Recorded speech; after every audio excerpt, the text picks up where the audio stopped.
Umukuru w'igihugu c'u Burundi Evariste Ndayishimiye yaruguruye icese ibikorwa binyuranye vyaranguwe n'urunani Tracom. Ivyo navyo ni nk'ikibanza ishiramwe FOMI ryaguye kugira rigwize umwimbu, ibanki y'abarimyi BCAB be n'ishiramwe ryo gutekanya akazoza no gukinga impanuka inkinzo. Hari kw'igenekerezo ya 15 Nyakanga 2020.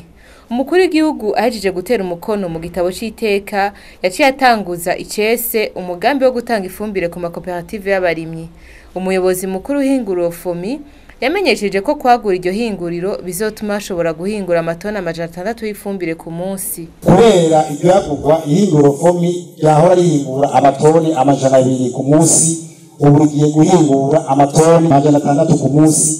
Ku mwaka ihinguriro yiteguye guhingura amatoni yababa 150. Umushikiranganje w'ibidukikije, uburimyi n'ubworozi yamenyesheje ko ifumbire FOMI yaje nk'inyishu ku murimyi kubera ari ifumbire nziza kandi gwiza umwimbu. Yaciye amagarira abarimyi kuyijukira. Mu ijambo ry'uwo munsi, umukuru w'igihugu c'u Burundi Evariste Ndayishimiye yarashimiye ihinguriro FOMI, yaciye atera kama abanyamitahe gukorana no gushigikira amakoperative y'abarimyi mu ntumbero yo kugwiza umwimbu. Turabasavye kandi yuko abagwizatunga botangura kwiga gukorana n'amakoperative na cane amakoperative y'uburimyi. Iri sekeza rutanguje no munsi nakaryo ko ugabisha indyarya n'abikika mukiza mu guca amaboko abarimyi babandi baduza ibiciro vy'intabire babanje kuyinyegeza, kandi barabizi ko ico kintu leta yamaze yikurira amaboko mu mpuzu.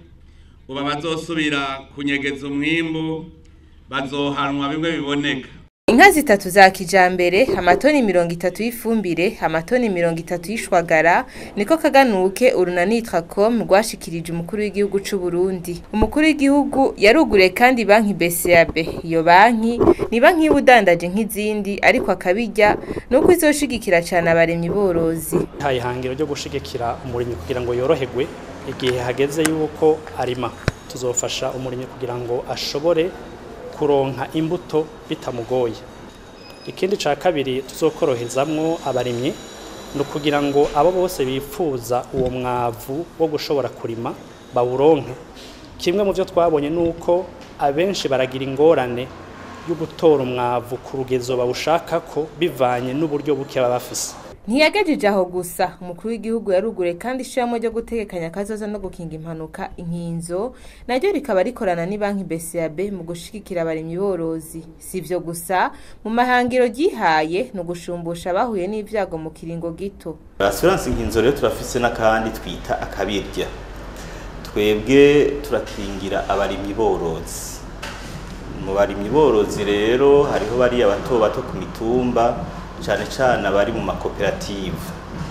Abo turakingira indimo zabo, tugakingira ibitungwa vyabo, tukanamanuka no mu kiyaga harimwo abarovyi. Ivyo biri mu burimyi n'ubworozi, nabo nyene turabakingira bari mu kiyaga, tukanakingira n'ibikoresho vyabo.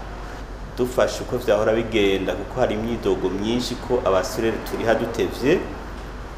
Inkinzo rero twagomba ko tuzokorera ngaho cane, umuntu yatwizeye tukamutunganiriza tutiriwe turamwanikira kuzuba. Yebi banki BCAB canke ishirahamwe inkinzo bompi bafise ihangiro ryo kwegera bene gihugu mu gushinga amashami mu gihugu cose mu myaka 5 iri imbere.